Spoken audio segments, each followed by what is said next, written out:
petitions to become a candidate are out in the world. They are good for about 45 days to go and return back to the Department of Agriculture the 15th of September. So we're in the petition game right now. We're looking for candidates. So those individuals, those affected producers that are interested in becoming a part of that board, have 45 days to get their name on, or get 50 signatures, or 5% less of whatever it is in their district of signatures that will allow that name, their particular name, to be on the ballot. So there are 9 districts around the state, or less?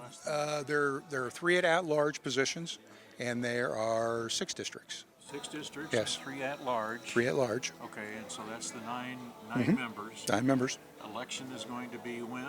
October 30th. Okay, so how will that be conducted? Will people go to the Extension Office or Farm Bureau? At the Farm Bureau, at the local Farm Bureau offices is where that's going to happen, yes. And there's going to be an absentee ballot. You can request an absentee ballot from the department, and we'll get that to you. All you have to do is give me a call or write or email, and we'll get you an absentee ballot, and you can participate. So the election will know soon after the 30th of October when who. Okay.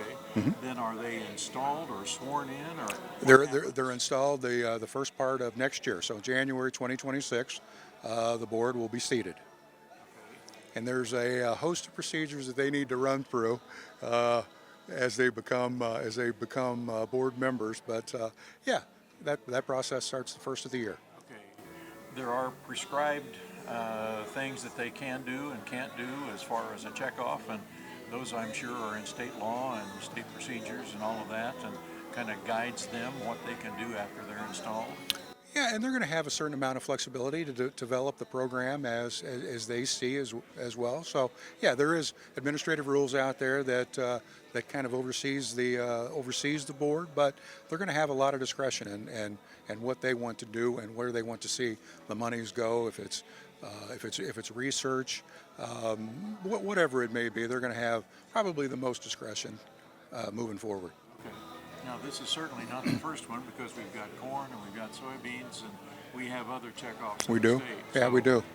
So this is just another one. Another an one. Opportunity for farmers to really possibly increase their profitability. It is, absolutely is. Yeah, we've got just about every commodity group seems to have a checkoff nowadays, and the wheat guys have been working at this for a long time, and it's such a neat thing to finally see it come about and move ahead. And again, 2026 is going to be an interesting year for the wheat producer in Illinois.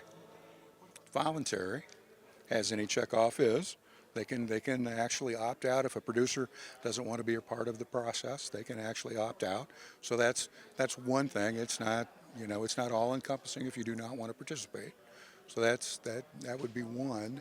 The checkoff it'll be deducted when they take wheat to the elevator. It will be. And so then that check will go into the Department of Ag. Into the fund, yes. Okay. And so at that point, they can request a refund if they so wish. Yeah. Okay. Yeah. One thing that I always say: please participate. That's one thing that, we can produce the finest crops in the world in Illinois. We do an awful good job at that, but when it comes to things like this, sometimes participation is slow. So get in and participate. That's one thing that I'd like to pass along to the producers of Illinois. When you have a checkoff board like this and you're going to have good people seated that are going to make sound decisions on your benefit, get involved, participate.